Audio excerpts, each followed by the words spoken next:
Vamos orar? Senhor meu Deus, hoje só quero agradecer por essa semana abençoada, pois graças ao teu amor e misericórdia cheguei até aqui.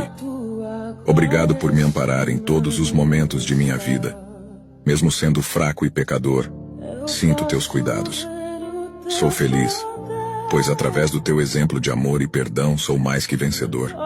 Quebranta-me, Pai.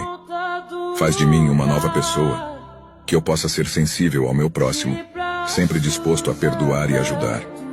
Para essa nova semana que virá, peço a Ti: esteja comigo todos os dias da minha vida, sou Tua morada, que todos que se aproximem de mim, consiga sentir Tua presença através de meus atos. Oro pedindo que Tu cresças em minha vida e eu diminua. Meu maior objetivo é servir e adorar Teu santo nome. Cuida de mim, Pai. Cuida da minha família, dos meus sonhos, que seja feita a Tua vontade na minha vida hoje e sempre. Amém.